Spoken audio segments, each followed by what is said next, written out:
안녕하십니까. 계속 날마다 영상 업그레이드 하던 것을 개인적으로 분주한 삶을 살다 보니까 이렇게 좀 늦어지고 있습니다. 충분히 양해해 주시기 바랍니다. 사사기 5번째인데요. 사사로서는 4번째입니다. 드보라에 대해서 오늘은 말씀을 드릴까 합니다. 그런데 여기서 조심하실 것은 5번, 5번이라고 써진 것은 서문 때문에 그래요. 사사기 서문이 1번이고 오늘은 5번이고 사사로서는 4번째 사사 드보라가 되겠습니다. 합동연합학술은 석박사과정 신입생을 연중 모집합니다. 부하로학과 인천 캠퍼스에서 제가 직접 가르치고 있습니다. 상담 문의 010-6304-2175로 꼭 전화 주시면 자세히 말씀을 드리겠습니다. 정규과정 2년 8학기인데요. 정식 미국의 LA에 있는 퓨리턴 대학교의 정식 과정입니다. 석박사 정규과정인데 2년 8학기 등록하실 수도 있고 등록하기가 버거우시면은 청강생으로 참여도 가능합니다. 저한테 전화 주시기 바랍니다. 구독과 알림 설정 해주시고 영상 도착할 때 좋아요 꼭 눌러주시면 감사하겠습니다. 제가 하는 우리 코스라는 기업이 있습니다. 그래서 이게 홈페이지 주소고 우리 코스 TV가 따로 있고요. 밴드도 우리 코스가 있습니다. 오늘 하는 거는 1532번째 영상이 되겠습니다. 합동연합학술원 TV에게 검색하시면은 전체가 올라와 있으니까 여기저기서 섭렵하시고 목회하는 데 도움이 되는 것을 꼭 들어보시기 바랍니다. 4번째 사사 드보라입니다. 드보라에 대해서는 여러분이 많이 알고 계시는데요. 드보라 우리의 기대와는 달리 꿀벌이라는 말씀을 드립니다. 삼가르 이야기를 하면서 블레셋 사람들이 이미 청동기는 일상생활에서 널리 사용되었고 이미 철기도 사용을 했다고 말했습니다. 청동기가 끝나면 철기로 이어집니다. 가나안 사람들도 마찬가지였습니다. 가나안 지역을 호령하던 하솔의 왕 야빈은 철병거 900대를 보유한 군사 강국이었습니다. 또 신임이 두터웠던 시스라를 앞세워 삼가르 이후 20년 동안 이스라엘 백성들을 가혹한 정치로 괴롭혔습니다. 그때 하나님의 권위를 가지고 이스라엘 백성들을 재판하던 선지자가 드보라였습니다. 드보라의 남편은 라피돗이었습니다. 히브리 말입니다. 라피돗이라는 이름은 횃불 또는 번개라는 의미를 가지고 있습니다. 드보라라는 이름은 꿀벌이라는 뜻인데요. 원래는 꿀벌입니다. 하나님께서 번개라는 의미를 가지고 있는 남자가 아니라 꿀벌이라는 뜻을 가진 이름의 여자 드보라를 이스라엘의 의사결정의 최종 책임자로 선택하셨다는 것은 참 많은 생각을 하게 합니다. 즉 남편은 횃불 번개, 부인 드보라는 꿀벌. 이게 좀 뒤바뀐 거 아닌가 하는 생각도 드네요. 하나님은 바깥으로 보이는 조건을 중요하게 생각하지 않으시는 분인 것이 분명합니다. 과거 고대 서아시아 지역에서는 여자들이 일종의 재산의 가치를 가지고 있을 뿐 사람의 수를 셀 때조차도 여자들의 숫자를 세지 않았었습니다. 집에서 식사를 준비를 어떻게 할 것인지, 가정에서 벌어지는 여성들의 일들을 어떻게 결정할 것인지 하는 그 일들의 연장자인 여자의 생각이 반영될지언정 여자들은 남자들 아래에 종속되었던 사회가 이거 우리나라도 똑같아요. 지중해를 마주보고 있는 고대 서아시아 지역이었습니다. 우리나라도 여자들은 조선시대까지만 해도 남자에게 종속되어 있고 호적에도 올라가거나 심지어 죽으면 무덤에 비석도 세울 수가 없었어요. 이스라엘도 그런 문화로부터 자유롭지 않았습니다. 그런데 하솔 왕으로부터 압제를 받으며 그 안에서 하나님의 마음과 생각을 펼치던 지도자를 하나님께서 선택하셨는데 번개 또는 횃불이라는 멋진 이름은 남자가 아니라 꿀벌이라는 이름을 가진 여자를 선택한 것입니다. 라피돗만이 아닙니다. 하나님께서는 드보라에게 납달리 게데스에 살고 있던 바락을 불러다가 납달리 사람과 스불론 사람들을 모아서 야빈의 군대 장관 시스라와 이스르엘 골짜기에서 전쟁을 하라고 명령합니다. 그런데 드보라가 전한 하나님의 말씀을 들은 바락이 선뜻 응하지 않는 것입니다.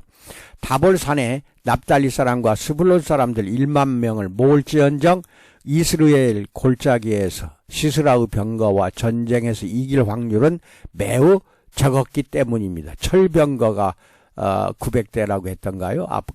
그 정도로 있었으니 어떻게 이겨내겠습니까? 아마 이런 무모한 전쟁이 정말 하나님의 말씀인지 의심했을 수도 있었겠습니다.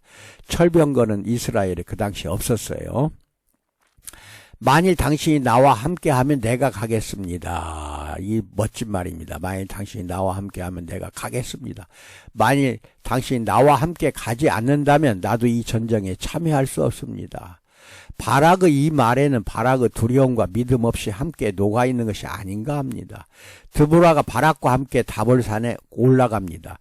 전장터의 한가운데로 뛰어든 것이죠. 번개라는 이름을 가진 바락도, 이 바락이라는 이름도 번개예요. 두려워하는 그 전쟁터에 꿀벌 한 마리가 전쟁을 이끄는 셈이 된 것입니다.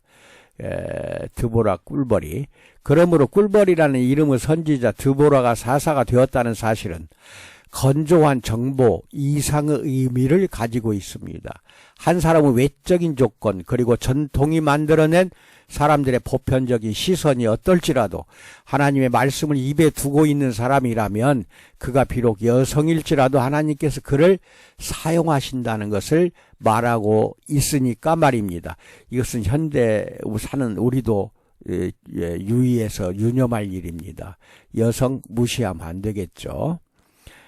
이 철병거, 그 당시에 전형적인 아수르의 병거, 철병거의 모습인데 이 병거를 보면은 병거는 바퀴가 2개 달린 수레인데 고대의 부족들을 통해서 부조가 아니라 부족입니다.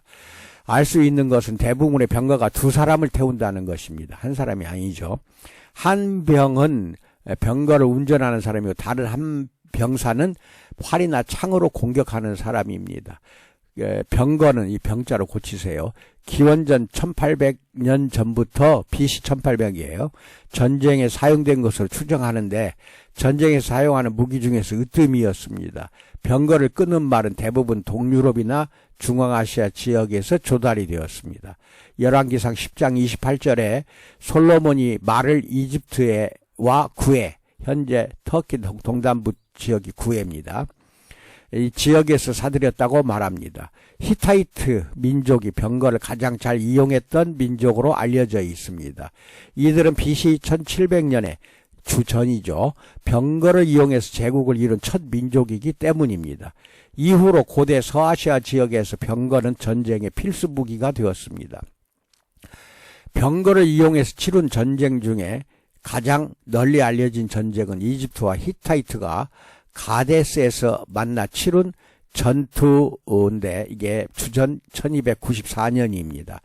이후 사람들이 말에 올라타서 전쟁을 하는 것이 훨씬 더 기동성이 있고 무기와 방어체계의 발달로 중장보병의 활용도와 효율성이 높아지면서 주전 500년부터 전쟁에서 병거 의존도가 점점 이때는 이제 낮아지기 시작합니다. 왜? 직접 말 타고 하는 것이 더 날쌔죠. 빠르고. 전쟁에는 그게 좋다는 거죠. 다볼산에서 꾸려야 할 진영에 대해서 말씀드립니다. 이스라엘 사람들이 블레셋 또는 가나안 사람과 전쟁을 할 때 불문율처럼 지켜지는 원칙이 있습니다. 산 위에 진영을 꾸미는 것입니다. 항상 산 위에. 평지에는 안 됩니다. 언제라도 병거의 습격을 받을 수 있기 때문입니다. 당시 이스라엘 사람들은 아직 병거를 갖추지 못했습니다. 언제부터 이스라엘이 병거를 갖추며 전쟁을 하기 시작했는지에 대해서는 알 수 없습니다만 사무엘하 8장 4절에서 다윗이 하닷 에셀과의 전쟁에서 병거를 탈취했다. 다윗 왕이 기록과 함께 솔로몬의 시대에 이미 1400대의 병거가 있었다는 기록으로 보아서 다윗 솔로몬의 시대에 이르러서야 이스라엘에서 병거가 주요 무기 체계로 편입되었다는 것을 추측만 할 뿐입니다. 병거는 당시의 탱크라고 생각하시면 됩니다. 이스라엘 사람들이 10,000명의 군사를 조직했어도 굳이 비유하자면 소총수들이라고 비유할 수가 있습니다. 그런 소총수들 사이로 탱크가 지나간다고 상상해 보십시오. 아무리 소총수들이 탱크를 향해 사격을 한들 탱크가 멈춰 설 일이 없을 것입니다. 그런데 병거는 그 탱크보다 기동력이 더 좋습니다. 그러니 병거가 있고 없음은 전쟁에 큰 영향을 미칠 수밖에 없습니다. 어찌되었든 아직 병거를 갖추지 못한 이스라엘 백성들이 병거의 기동력을 감당해야 될 능력이 되지 않기 때문에 병거가 쉽게 오를 수 없는 산 위에 진을 치는 것은 이스라엘 사람들의 입장에서는 당연히 그래야 하는 원칙이 되었습니다.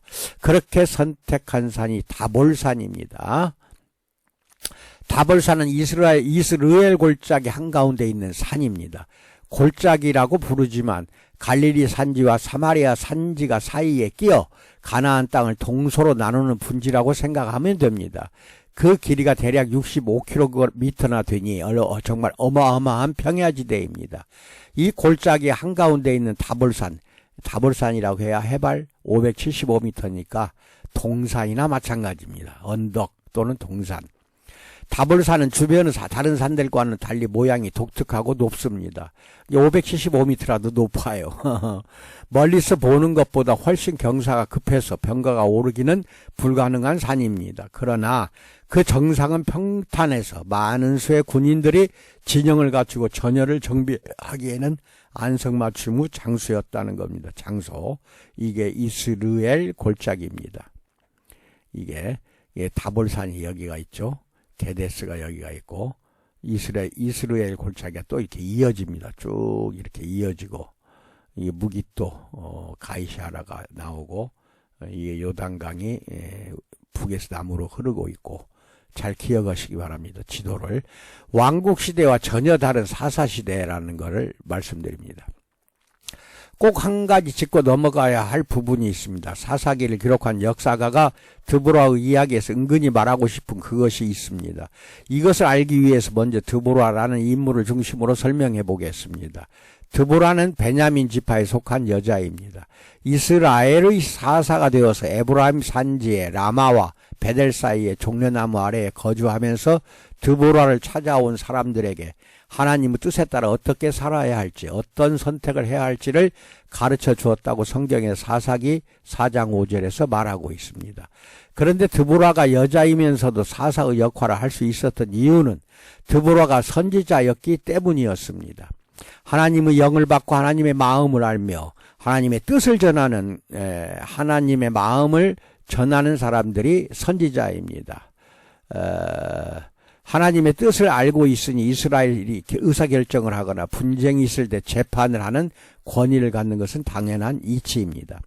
그러나 왕정시대는 달랐습니다. 역대학 19장 8절에 보면 여호사밧의 종교개혁 이야기가 나오는데요. 여호사밧이 개혁이라는 이름으로 만든 재판 조직을 말합니다. 여호사밧이 만든 재판 제도에 따르면 레위 사람들과 제사장들과 이스라엘 족장들 중에서 사람을 세워서 재판을 주도하게 합니다. 왕정은 거대한 나라와 제국을 시스템으로 통치하는 구조입니다. 그러니 시스템의 원칙을 갖추어 놓아야 사람들 사이에 불만이 없고 왕의 입장에서도 시스템 안에서 예측 가능한 통치를 할 수 있는 것입니다. 옳고 그름의 문제를 판단하는 것도 마찬가지입니다. 시스템 안에서 예측 가능해야 원활한 통치와 왕의 명령이 세워질 수 있는 것입니다. 이렇게 시스템을 만들어 놓으면 왕은 레위인 제사장들과 이스라엘 12지파의 대표자들과만 잘 관계를 맺으면 손쉽게 한 나라를 도모할 수 있습니다. 자연스럽게 왕은 이들과 동맹을 맺습니다. 왕은 그들의 사회적인 지위와 경제적인 풍요를 보장하고 그들은 성전과 왕궁을 중심으로 왕과 결탁해서 그 왕의 통치에 정당성을 주는 것입니다. 그러므로 제사장과 왕, 정치 지도자들과 왕은 뗄래야 뗄 수 없는 관계를 맺을 수밖에 없습니다. 심지어 기원전 3세기 이후로는 레위인들 가운데에서도 서로 대제사장이 되기 위해서 왕과 결탁해서 대제사장의 직위를 매관 매직하는 어이없는 일들도 비일비재했다는 것입니다. 이런 권력층이 있죠. 현재도 마찬가지예요. 정치권의 권력층과 가까이 지내면은 참으로 말할 수 없는 비참한 결과를 맞이하는 경우가 많습니다. 조심할 일입니다. 이런 왕과 지배계층에 속한 이들에게 눈의 가시와 같은 이들이 있었습니다. 그게 바로 선지자들입니다. 예언자라고도 합니다. 선지자들은 조직과 시스템 안에 들어가 있는 사람들이 아닙니다. 하나님의 영이 임하면 돌, 무화과 나무 농사를 짓는 사람도, 목동도, 심지어 가정주부인 여자도 선지자가 될 수 있습니다. 하나님 영은 날카롭습니다. 그래서 옳지 않은 것에 침묵하지 않습니다. 왕과 왕의 주위에서 권력을 탐하는 제사장들과 지파의 정치 지도자들의 도덕과 신앙의 타락을 모른 척 지나갈 수 없는 사람들입니다. 하나님의 영이 임하게 되면은요, 그 상대가 누구라도 아니다 라고 외칠 수 있는 사람들이 선지자들입니다. 그래서 왕과 제사장들 그리고 정치 지도자들의 공공연한 적이 선지자들이 된 것입니다. 게다가 선지자라고 앞으로 나온 사람이 자기들이 생각하기에 수준이 맞지 않다고 생각되는 사람이라면 아마 무시와 경멸도 서슴지 않았을 것입니다. 왕정시대는 이 두 부류의 사람들이 서로 팽팽한 긴장관계를 유지했던 때입니다. 그 시대에 살던 사람, 그 시대를 경험했던 사람이 사사기를 기록한 역사가입니다. 이들이 과거의 역사를 꼼꼼히 다시 되돌아보니 사사시대는 지금과는 전혀 다른 것입니다. 이스라엘 백성을 주도하고 이끌어가는 지도자의 자격과 사사들이 이끌어가는 다스림의 원칙이 너무나 다른 것입니다. 역사를 통해 보건대 재판관이 될 수 있는 조건은 딱 하나였습니다. 그에게 또는 그녀에게 하나님의 영이 임하였는가? 즉 성별도 출신도 중요하지 않습니다. 출신을 따지자면 삼갈은 안 되는 것이죠. 이름이 벌써 이방 사람이 이름이거든요. 성별로 따지자면 드보라도 안 될 사람입니다. 하지만 성경에서는요, 출신과 성별을 따지지 않습니다. 중요한 것은 하나님의 영이 그에게 임했냐, 임하지 않았느냐는 것이고, 그것이 오로지 사사가 되는 기준입니다. 사사기 역사가가 드보라의 이야기를 통해서 이야기하고 싶었던 바로 그것을 알기 위해서 이제는 바락이라는 사람을 보겠습니다. 성경은 바락을 소개하면서 바락이 아비노암의 아들이었고 납달리 땅의 게데스에 아까 그 지도에 게데스가 나왔죠. 살고 있던 사람이라고 말합니다. 많은 이들이 이 소개를 읽고서는 바락이 납달리 사람이라고 생각하는데요. 여호수아 19장을 읽어보면 아니다라는 것을 알 수 있습니다. 이 지도는 제가 축소하면 자세히 나옵니다. 여러분에게 이건 이제 PDF고 PPT로 그렇게 또 보내드립니다. PPT로 보내드려서 그게 밴드가 우리 코스 밴드가 아니에요. 합동연합 학술원 밴드가 따로 있습니다. 거기 가입하시거나 거기 들어오셔서 다운받아 가시기 바랍니다. 이 지도에는 레위인들이 받은 도시들이 나열되어 있습니다. 48개의 도시들 명단입니다. 48개의 도시의 명단 중에 게데스가 있습니다. 게데스의 위치에 대해서는 두 장소가 서로 경합하지만 게데스는 레위인이 살던 도시이자 심지어는 도피성이 있습니다. 하나님께서 12지파들에게 땅을 줄 때 레위 지파 사람들에게는 땅을 주지 않았습니다. 그리고 그들에게 특별히 48개의 도시들을 나누어 주었습니다. 그렇다면 그 도시에 살고 있던 사람들은 레위 지파 사람이라는 말이 됩니다. 비록 그 도시가 있는 땅은 납달리 지파가 할당받은 영역이지만 그 도시는 레위 사람들의 도시라고 이해하시면 됩니다. 그러니 바락은 레위 지파 사람이라고 보는 것이 더 합리적입니다. 이제 다시 드보라로 돌아와서 드보라와 바락의 관계를 볼까요? 여성이자 선지자인 드보라가 남성이자 레위인이고 군대장관인 바락에게 다볼산으로 가서 야빈의 군대장관 시스라와 싸우라고 합니다. 왕정의 시대와는 달리 이스라엘의 조직에서 가장 높은 위치에 있다고 다들 인정하는 레위인들이 사회적으로는 한 남자의 아내인 드보라의 명령을 받는 형국이 되었습니다. 그러나 사사시대에는 그것이 아주 당연한 것이었습니다. 그런데 드보라의 말에 바락이 오롯이 따랐던 것은 아닙니다. 왜? 두려웠던 겁니다. 그래서 드보라와 함께 같이 가지 않으면 싸우지 않겠다. 한 발 뺀 겁니다.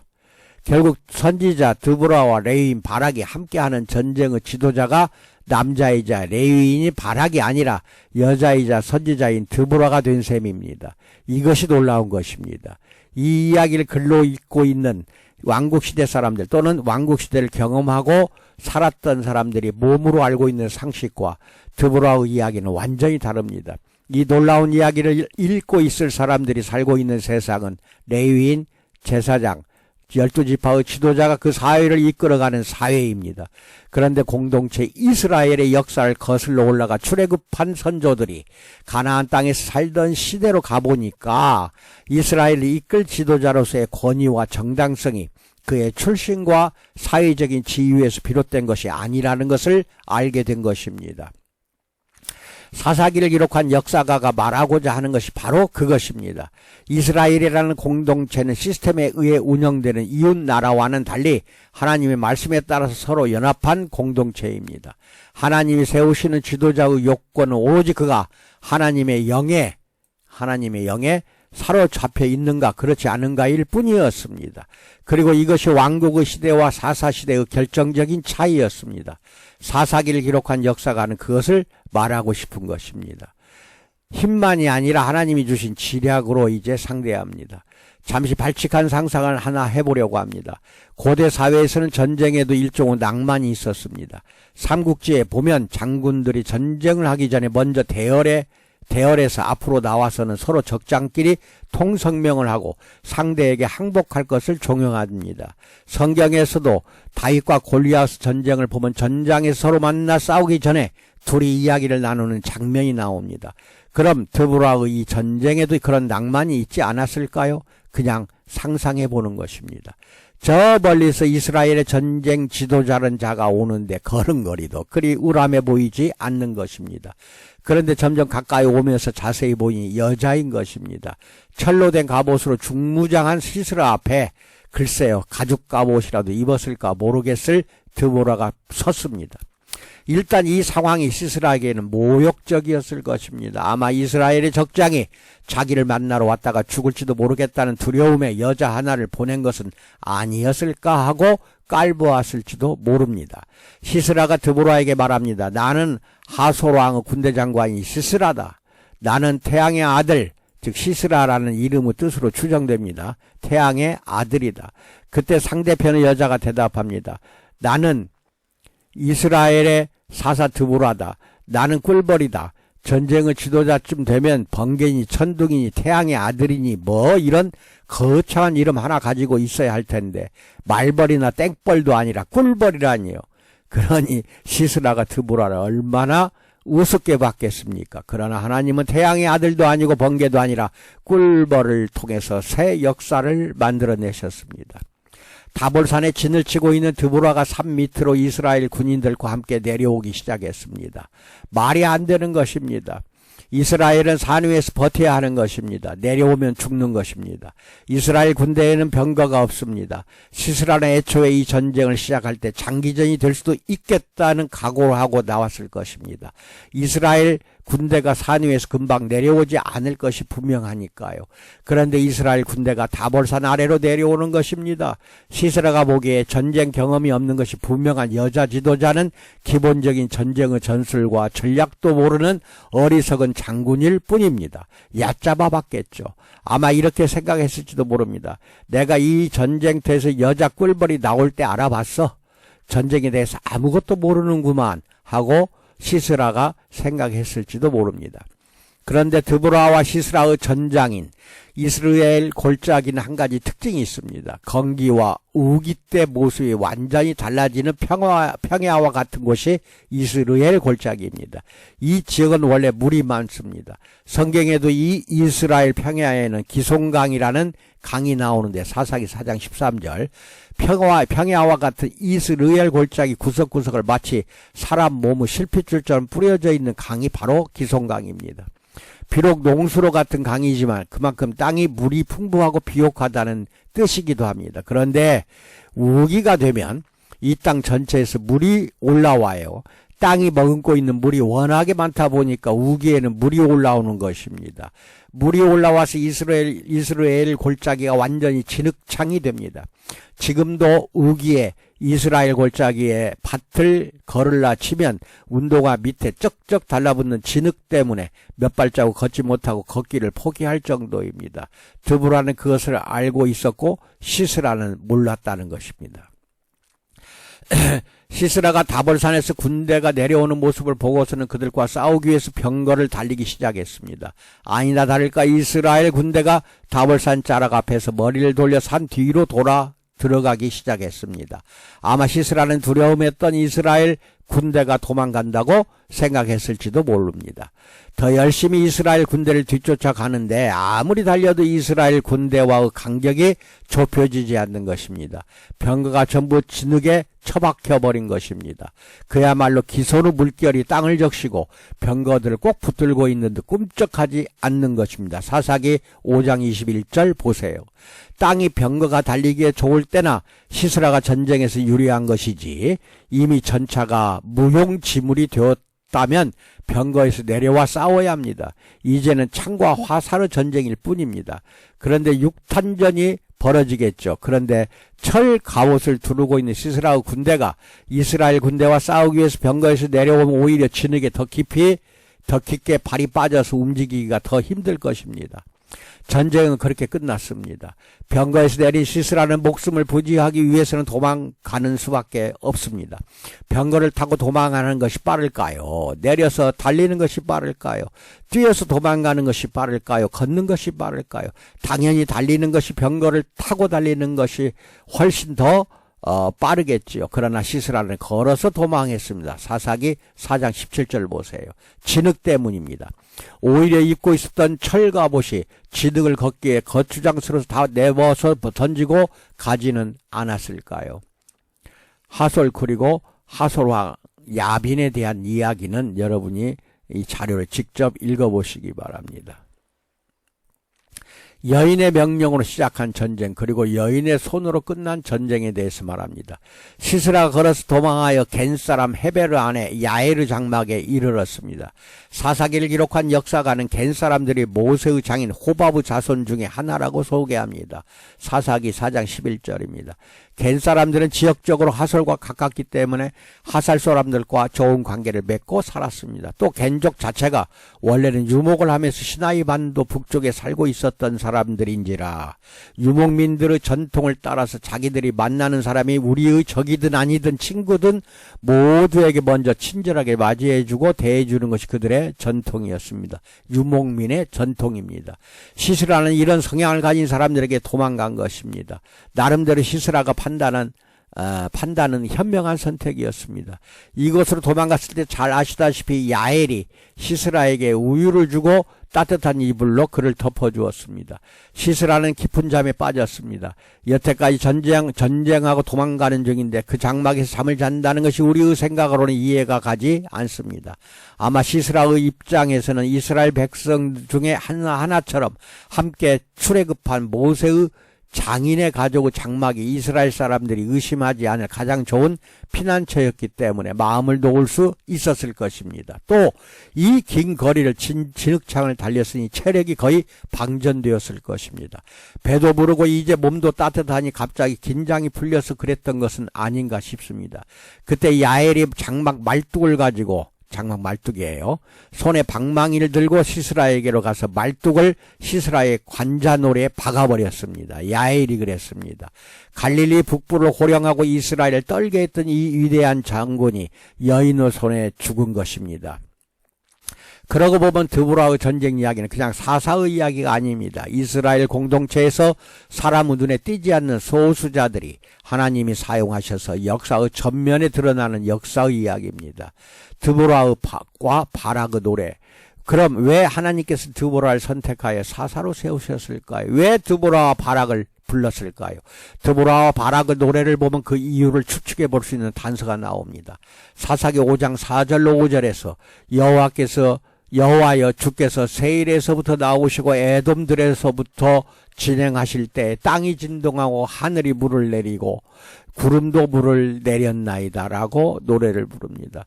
출애굽 이야기하고 있는 것입니다. 그러니까 드보라는 출애굽의 역사를 알고 있고 이스라엘 민족의 역사의식을 갖고 있었던 사람이라는 것입니다. 이 책의 처음에도 말씀드렸듯이 예언자들의 가장 큰 역할은 이스라엘 사람들이 잊었던 역사, 이스라엘 사람들이 잊었던 율법을 다시 기억나게 해서 그들의 현재와 현실을 직시하게 하고 과거를 통해 역사를 통해 그들의 미래를 내다보면서 궁극적으로 현재를 바꾸고 더 나아가서 우리의 미래를 바꾸는 것이라고 말했습니다. 드보라는 역사를 알고 있는 여자였고 선지자였습니다. 드보라는 출애굽의 역사를 알고 있었기 때문에 지금 겪고 있는 고난의 이유가 과거 선조들이 출애굽 당시 새 신들을 선택하여 여호와 하나님으로부터 징계를 받던 때와 다르지 않는다는 것을 알고 있었습니다. 사사기 5장 8절 보세요. 결국 하나님은 드보라를 통해서 큰 일을 행하셨습니다. 가나안 사람들의 뛰어난 문화와 기술에 눌려서 그들을 두려워했던 이스라엘이었습니다. 그래서 평지에 큰 길이 있었지만 그 길로 다니지도 못하고 산에 나 있는 오솔길로 다녔습니다. 조금 평지와 가까운 곳에 정착하려 치면 가나안 사람들과 블레셋 사람들이 쳐들어와서는 마을을 쑥대밭으로 만들어버려서 이제는 평지 가까이로 내려갈 엄두조차 내지 못하던 사람들이 이스라엘 사람들이었습니다. 사사기 5장 6절로 7절을 읽어보세요. 이 모든 것이 여호와 하나님의 눈에 옳지 못한 일을 일삼던 이스라엘이 받은 응분의 벌이었습니다. 그러나 하나님이 이것을 바꾸셨습니다. 여호와 하나님께서 이스라엘에 행하셨던 놀라운 일들을 알고 있던 여선지자 드보라에게 하나님의 영이 임하여 모든 것을 바꾸어 놓으신 것입니다. 이제는 평지의 길을 마음껏 다닐 수 있게 되었습니다. 그곳에 살 수 있게 되었습니다. 이 모든 것을 하나님이 하셨고 여선지자 드보라를 통해서 했던 것입니다. 불행의 그림자 드보라와 바락의 노래는 마냥 즐거운 승리의 노래가 아닙니다. 이 노래의 중간 13절에서 18절 사이에는 함께 싸운 이스라엘 지파의 명단이 나오는데요. 에브라임 사람, 베냐민 사람, 므낫세 사람, 스불론 사람, 이사갈 사람, 르우벤 사람, 납달리 사람들이 내려와서 싸웠다고 말합니다. 그런데 이 명단의 끝에 길르앗의 요단강 저쪽에 거주했다고 이야기하고 단은 배에 머물렀다. 그리고 아셀은 해변에 앉아 자기 부둣가에 있었다라고 말합니다. 길르앗 사람 지역에는 갓지파가 살고 있었으니 길르앗은 갓지파를 가리키는 것입니다. 단지파와 아셀지파는 해변의 땅을 받은 지파들인데요. 이 세 지파의 사람들이 전쟁에 참전하지 않았습니다. 더군다나 유다지파와 시므온지파는 아예 이야기조차 하지 않았습니다. 말할 가치조차 없다는 것일까요? 사사의 시대는 끝나지 않은 정복전쟁의 시대였습니다. 다만 공동체의 지도력이 여호수아에서 사사로 이전이 된 시대일 뿐입니다. 하나님께서 땅의 경계를 나누어 주시고 각 지파에게 주신 것은 땅만이 아니라 그 땅을 정복해야 하는 소명도 함께 주신 것입니다. 그 소명은 지파 혼자 감당할 수 있는 몫이 아닙니다. 12지파가 연합하여 함께 이루어 나아가야 할 것이었습니다. 서로를 도우며 싸워가면서 여호와 하나님이 세우신 하나의 공동체라는 것을 기억하는 것입니다. 그래서 요단 동편의 지파들은 모세에게 땅을 받으며 가나안 땅의 정복이 끝날 때까지 분배받은 땅으로 돌아가지 않겠다는 굳은 약속을 했습니다. 민수기 32장 20절로 42절 보세요. 출애굽한 이스라엘 중에 하나라는 것과 여호와 하나님의 백성이라는 자기 정체성을 잊지 않겠다는 약속이자 그 약속을 실천한 것입니다. 그런데 이제 그 약속이 무너지기 시작하는 것입니다. 사사 드보라가 소집한 전쟁에 함께하지 않은 지파들이 있는 것입니다. 여호수아라는 지도자가 죽고 난 후 사사의 시대로 접어들면서 지파들 사이의 연대의식이 허물어지기 시작했습니다. 드보라의 바락의 노래는 그 재앙의 시작을 울리는 서곡과 같은 노래입니다. 광야의 시대와는 달리 가나안 땅에 정착하고 난 다음부터 문화 경제적인 수준은 광야와 비교할 수 없으리 많이 성장하고 있었습니다. 그런데 동시에 여호와 하나님이 신앙으로 연결된 지파의 정체성들이 정착해서 누리는 안정적인 삶을 누리면서 느슨해지기 시작하는 것입니다. 삶이 평탄하면 느슨해져요. 이것이 나중에는 여호와 하나님과의 관계마저도 느슨해지는 이유가 되었고 지파의 연합이 아니라 결국은 지파들 사이에 내전까지 벌어지는 비극을 초래합니다. 드보라의 노래는 그 징조를 슬쩍 내비쳐주는 것입니다. 아, 아무개는 오지 않았구나. 누구는 여호와 하나님을 기억하며 시스라를 이길 수 있다는 믿음을 가지고 왔는데 아무개는 주판난을 튕겨 보고 오지 않았구나. 결국 드보라도 아니고 바락은 더더욱 아니고 전쟁에 참전한 지파 중에 어느 장수도 아니고 출애굽할 때 함께 나온 겐족의 여인의 손에, 이게 지파라기보다는요, 시스라가 죽었다는 것, 그리고 전쟁 무기가 아니라 여인의 천막을 붙들고 있는 말뚝에 시스라가 죽었다는 노래를 통해서 사사기를 기록한 역사가는 이런 것을 덧붙여 말하고 싶었을 것입니다. 이 전쟁은 드보라와 바락이 이끈 전쟁이 아니라 하나님이 이끌어 가신 전쟁이었다. 하나님께서 나누어 주신 12지파가 여호와 하나님의 땅에서 연합하지 않으면 이스라엘이 생각하기에 하찮게 보이고 그 존재감조차 없어 보이는 다른 누군가를 통해서라도 하나님의 계획을 이루실 것이다. 그때 이스라엘은 보이지 않고 오로지 여호와 하나님께서 세우고 선택하신 그만이 해처럼 빛날 것이다. 그가 비록 이스라엘 사람 중에 하나가 아닐지라도, 즉 우리를 선택할 수도 있다는 것입니다. 여기까지 길게 말씀드렸습니다. 건강하시고 이제 코로나 막바지 몸부림치는 거 조심하시기 바랍니다. 건강하십시오. 감사합니다.